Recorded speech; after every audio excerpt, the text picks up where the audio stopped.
nous dit également que Jésus est la parole. Si Jésus est la vérité et Jésus est la parole, alors la parole est vérité. Alors, la vérité, vous ne pouvez la trouver que dans la Bible. Il n'y a pas de vérité en dehors de la Bible.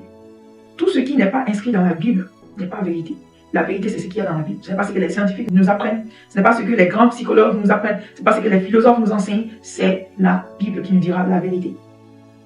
Alors, nous allons partir maintenant à 1 Samuel 17, verset 17, qui dit, où Isaïe dit à David, « Prends cette mesure de graines rôties et ces pains et porte-les vite au camp pour tes frères. » Le père de David l'envoie pour faire une commission et il part là-bas. Et pour ceux qui connaissent l'histoire, c'est par la suite que David a appris qu'il y a un géant philistin qui était en train de les challenger, qui était en train de les lancer un défi et que tout le monde avait peur de l'affronter.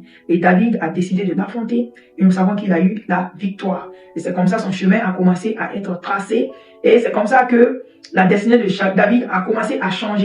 Donc quand le Seigneur te donne une tâche, ne dis pas que c'est une petite tâche. Souvent tu vas te retrouver à un petit poste, à une petite responsabilité. Ne rejette pas. Fais confiance au Seigneur. Pendant que tu fais de ces petites choses, l'Éternel est en train de te forger et des grandes missions arrivent. N'oublie pas que celui qui arrive à gérer les petites choses, Dieu lui donne des grandes choses à gérer. Si tu ne peux pas gérer les petites choses, alors Dieu ne te fera pas confiance non plus avec les grandes choses.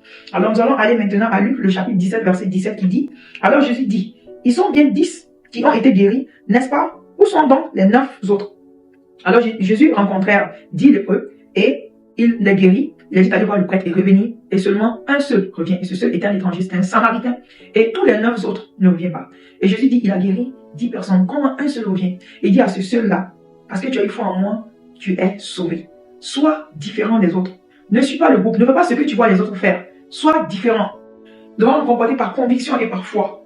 Lorsque tu as foi en quelque chose, fais-le. Même si vous êtes nombreux et que tout le reste ne croit pas en cette chose, si toi tu y crois, alors tu dois le faire. Alors, vous voyez, 17-17 aussi nous parle des grâces, de bonnes choses, la réalisation des promesses du Seigneur dans ta vie. Même si les choses sont difficiles, fais toujours confiance. Même si toutes les dons te montrent que les choses ne peuvent pas être différentes, tu dois faire confiance dans le Seigneur. N'oublie pas, heureux sont ceux qui ont cru sans avoir pu. Alors, fais confiance au Seigneur. Sois un homme qui s'attache au Seigneur et qui ne suit pas juste le groupe. Sois également un homme de vérité, un homme qui aime la parole du Seigneur. Que la grâce du Seigneur Jésus-Christ soit sur vous. Shalom, shalom, shalom.